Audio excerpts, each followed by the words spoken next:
Praise the Lord. मैं परमेश्वर का इस दिन के लिए धन्यवाद करती हूँ जिसने मुझे अवसर दिया कि उसके वचनों में से कुछ बातों को बाँट सकूँ। आइए आज के मनन के लिए देखेंगे। मत्ती की किताब 15 अध्याय उसका 8 और 9 पद यहाँ इस प्रकार से लिखा है। ये लोग होठों से तो मेरा आदर करते हैं, पर उनका मन मुझसे दूर रहता है, और ये व्यर्थ मेरी उपासना करते हैं, क्योंकि मनुष्यों की विधियों को धर्म उपदेश करके सिखाते हैं।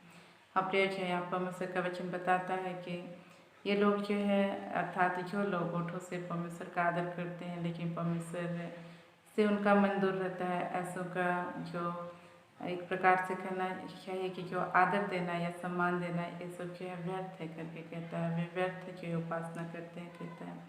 तो आज जो है हमारे जीवन में प्रिय चाहिए कि हम जो है न केवल अपने होठों से परमेश्वर का आदर करें लेकिन अपने हृदय से जो है उसका आदर करें। एक व्यक्ति जब परमेश्वर के द्वारा दिए गए वचनों के अनुसार अपना जीवन जीता है तब वह जो है परमेश्वर का आदर करता है। और परमेश्वर का वचन बताता है कि जो परमेश्वर का आदर करता है उसका आदर परमेश्वर जो है करता है। तो आज हमको चाहिए कि जो है हम अपने द्वारा बनाए गए नियम कानूनों के अनुसार नहीं, लोगों के द्वारा बनाए गए नियम कानून के अनुसार नहीं, परंतु जो है जो परमेश्वर ने हमारे लिए नियम और कानून ठहराया है उसके अनुसार जीवन जिए। क्योंकि मनुष्य जब नियम कानून बनाता है तो वो क्या करता है, एक सहजता को चुनता है। एक हम कह सकते हैं कि वो एक ऐसे यानी कि नियम बनाता है जिसको जो है जिसमें जो है अपने शरीर की इच्छाओं को भी जो है वह पूरा कर सके। लेकिन प्रियो हम जानते हैं जो खराई के साथ चलता है वही परमेश्वर का टहलुआ होगा करके कहता है। तो आज जो हमको खराई के साथ जीना बहुत ज़रूरी है, अपने शरीर को आराम देने के लिए या उसकी अपनी अभिलाषाओं को पूरा करने के लिए हमको जो है किसी के द्वारा बनाए गए नियम कानूनों को जो है मानना नहीं है, लेकिन जो है हमको जो है परमेश्वर के द्वारा दिए गए खरे नियम जो हमारे जीवन में जैसा होना चाहिए वैसा नियम को जो है हमको मानना है। क्योंकि परमेश्वर के जो आज्ञाएं हैं, जो नियम है, वो जरूर हमको जो है मुश्किल जान पड़ता है, जरूर हमको दुख देने वाले जैसा महसूस होता है। क्योंकि हम जानते हैं शरीर और आत्मा की जो लालसा है वो अलग अलग है, शरीर की इच्छा अलग है और आत्मा की इच्छा अलग है। ये दोनों जो है एक दूसरे के विरोधी है। शरीर जो है गंदे कामों में रहना चाहता है, बुरे कामों को करना चाहता है, अशुद्ध चीज़ों को खाना पीना चाहता है, लेकिन जो आत्मा है वह जो है परमेश्वर के मार्ग में चलाना चाहता है। और ये दोनों जो है परस्पर एक दूसरे के विरोधी है, जिसके कारण जो है कई बार हम एक तनाव में से और एक संघर्ष में से होकर के जाते हैं। एक मन जो है हमको परमेश्वर के मार्ग में चलने के लिए कहता है और एक मन जो है हमारा इस संसार की जो है अभिलाषाओं में, अपने शरीर के अभिलाषाओं में जीवन जीने को कहता है। लेकिन यदि आज हम जो है अपने शरीर की इच्छाओं को मार करके अपने जो है अपने मन की इच्छा अनुसार न जी करके यदि हम परमेश्वर की इच्छा अनुसार जीते हैं तो यह भविष्य में हमारे लिए जो एक बड़े आशीष का कारण ठहरेगा। हम देखते हैं दानियल के एक बहुत अच्छा उदाहरण है कि उसने जो है किस प्रकार से अपने आप को पवित्र रखा और जो है उसके मित्रों ने भी अपने आप को पवित्र रखा, जिसके कारण वे राजा के साथ जो है उसके राजमहल में रह करके अच्छे कामों में लगाए गए। लेकिन हम बाकी यहूदियों को देखते हैं जिन्होंने अपने आप को जो है पवित्र नहीं रखा, जिसके कारण वे जो है एक प्रकार से कहा जाए कि जिस आशीष को वे पा सकते थे परमेश्वर से, उस आशीष से जो है वे वंचित हो गए।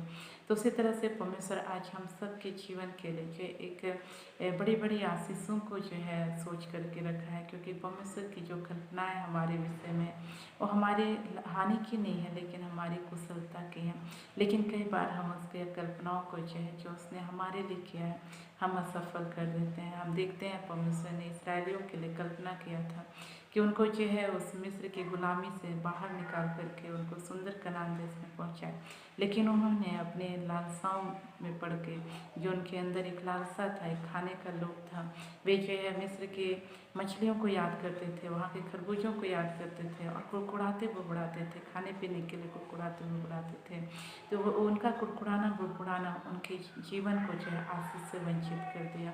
तो कहने का मतलब ये प्रियो कि आज परमेश्वर की कल्पनाएँ हमारे लिए बुराई की नहीं है, हमारे लिए नाश की नहीं है, लेकिन कई बार हम ही उसको मजबूर कर देते हैं कि वो हमारे जीवन में आशीषों की जगह दुखों को आने के लिए अनुमति देता है।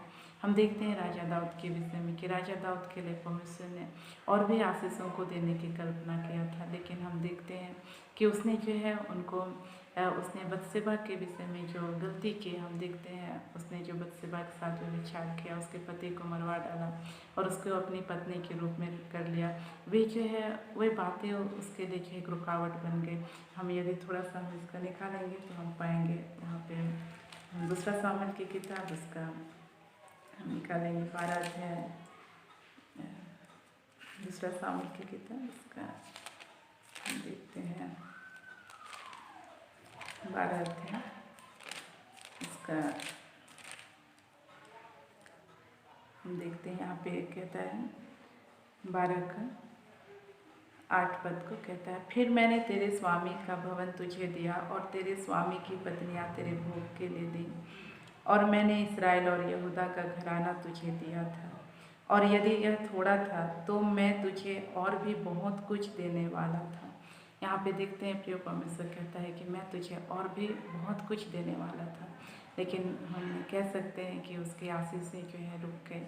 जो आशीष उसको मिलना था उसकी जगह में उसको दर दर के जो जंगल पहाड़ की ठोकरों को खाना पड़ा। उसका बेटा उसका विरोधी बन गया, और अपनी जो सौतेली माँ थी उनके साथ हम कह सकते हैं जो राजा दाऊद की जो रखैलियाँ थी उनके साथ उसने गलत किया। और हम देखते हैं कि राजा दाऊद का जो है प्राण का खोजी बन गया, और उसको ने उससे बचने के लिए उसको जो है यहाँ वहाँ जो है फिरना पड़ा। और हम देखते हैं कि उसको जो है अपने उस बेटे को जो अब्सलोम था उसको जो है गंवाना पड़ा। तो इस तरह से देखते हैं प्रियो कि एक पाप जो है हमारे जीवन में किस प्रकार से जो है आशीषों के बजाय कष्ट और मुसीबतों के लिए दरवाजा को खोल देता है। इसलिए आज हमको चाहिए कि हम अपने सुविधा के लिए बनाए गए नियमों के अनुसार ना जिए, लेकिन जो परमेश्वर ने हमारे लिए नियम बनाए हैं, जो आज हमको थोड़ा कठिन जान पड़ता है, लेकिन वे कठिन नहीं है। परमेश्वर का वचन बताता है कि परमेश्वर के आज्ञा कठिन है, यदि हम उनको मानेंगे प्रिय तो उससे हमारा ही भला होगा। इसलिए आज हमको चाहिए कि हम जो है अपनी इच्छा के अनुसार ना जिए, मनुष्यों के द्वारा बनाए गए धर्म उपदेश के अनुसार ना जिए, लेकिन परमेश्वर ने जो हमारे लिए एक नियम बनाया है ताकि हम इस संसार में एक सुरक्षित और आशीषित जीवन को जी सकें, उस नियम के अनुसार जिए। इन वचनों के द्वारा परमेश्वर हम सबको आशीषित करें। अपने आंखों को बंद करें, छोटा सा प्रार्थना करेंगे। प्रेस लॉर्ड प्रभु जी, आपने अपने वचनों के द्वारा बोला, बातचीत किया, उसके लिए धन्यवाद करते हैं प्रभु जी। हाँ पिता परमेश्वर, आपने हमें सिखाया प्रभु जी कि हमें पिता परमेश्वर ओ प्रभु जी हमारी सुविधाओं के लिए प्रभु जी जो प्रभु मनुष्यों के द्वारा प्रभु जी बनाए गए नियम उसके अनुसार नहीं, परंतु पिता परमेश्वर तेरे द्वारा जो बनाए गए नियम है प्रभु उसके अनुसार चलना है। हाँ प्रभु जी, तो अनुग्रह कर प्रभु जी कि हम मिलावटी जीवन नहीं प्रभु, लेकिन एक खराई का जीवन जी करके संसार में प्रभु तेरे नाम को महिमा दे सकें, और इस संसार में प्रभु जी तेरी महिमा के लिए प्रभु जी हम ऊँचा उठ सकें प्रभु। होने दे पिता परमेश्वर, विशेषकर मैं इस भाई के लिए प्रार्थना करती हूँ प्रभु जी जो प्रभु इन दिनों प्रभु जी अपने लिए प्रभु नियमों को बना रहा है पिता परमेश्वर, और वे नियम प्रभु तेरे नियमों में प्रभु जी मिलावटी करके बना रहा है प्रभु जी। हाँ प्रभु कुछ बातों को वो मानने के लिए अपने आप को तैयार कर रहा है और कुछ को नहीं प्रभु। इस भाई की तो सहायता कर प्रभु, खराई के साथ जीवन जीने के लिए मदद कर प्रभु, जैसा तेरा वचन कहता है वैसा जीवन जीने के लिए सहायता कर। विशेषकर इस बहन के लिए प्रार्थना करते हुए जिन्होंने प्रभु जी मनुष्यों के प्रभु जी बताए गए प्रभु मार्ग पर प्रभु जी चल रही है और तेरे मार्ग पर चलना छोड़ दिया प्रभु जी, इस बहन की तू सहायता कर। हाँ प्रभु, तू मेल मिलाप रखने के लिए कहता है पिता परमेश्वर, लेकिन इन बहन को प्रभु जी हालेलुया प्रभु जी किन्होंने ने प्रभु जी गलत प्रभु जी मार्ग को बताया प्रभु जी। होने दे पिता परमेश्वर इस बहन की सहायता करके उस गलत मार्ग से वापस लौटाए, और प्रभु जी मेल मिलाप के साथ प्रभु जी जीवन जीने के लिए सहायता कर। हर एक लड़ाई झगड़े की प्रभु जी उस दुष्ट मार्ग को प्रभु ये बहन छोड़ने पाए पिता परमेश्वर, और प्रभु जी मेल मिलाप के साथ प्रभु जी और प्रभु जी तुझ में प्रभु जी और प्रभु विश्वास रखते हुए प्रभु जी आगे बढ़ने पाए, अपनी समस्याओं के लिए प्रभु जी तुझसे प्रार्थना करने पाए प्रभु जी, ना कि पिता परमेश्वर लड़ाई झगड़ा। तो इस बहन की सहायता कर प्रभु जी कि तेरे द्वारा दिए गए प्रभु नियम के अनुसार प्रभु जी अपनी समस्याओं को प्रभु जिसमें से होकर गुजर रही है प्रभु जी जय को प्राप्त कर सके प्रभु। इस वक्त हर एक उन भाई बहनों को स्पर्श कर पवित्र आत्मा जो नाराज हर प्रकार के दुष्ट प्रभु जी हालेलुया प्रभु जी लोगों के द्वारा प्रभु जी सताए जा रहे हैं, दुष्ट आत्माओं के द्वारा सताए जा रहे हैं प्रभु जी, जो पिता परमेश्वर अपने अधिकारियों के द्वारा सताए जा रहे हैं प्रभु जी, तो इनकी सहायता कर प्रभु जी।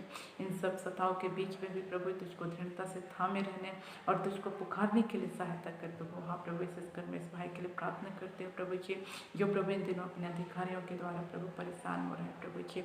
इस भाई की सहायता कर पिता परमेश्वर की, तुझ पर प्रभु जी अपना आशा भरोसा रख करके प्रभु तुझको प्रभु जी पुकारने पाए।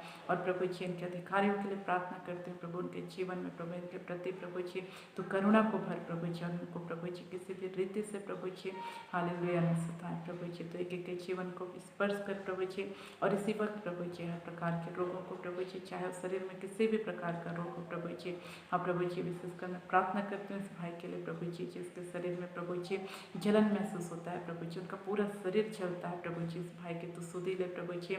और इसी वक्त प्रभु जी तेरी चंगाई की सामर्थ्य इनके सिर से लेकर पैर तक प्रभु यीशु के नाम से बलपूर्वक बहने पाए प्रभु, और तेरी महिमा के लिए भाई प्रभु जी खड़ा होने पाए। अनुग्रह कर हर एक बात के तेरा धन्यवाद करते हैं, बात उन्हें प्रार्थना सुना उसको धन्यवाद, इन प्रार्थना को यीशु के नाम मांगते हैं आमीन। आप सबका जय मसीह।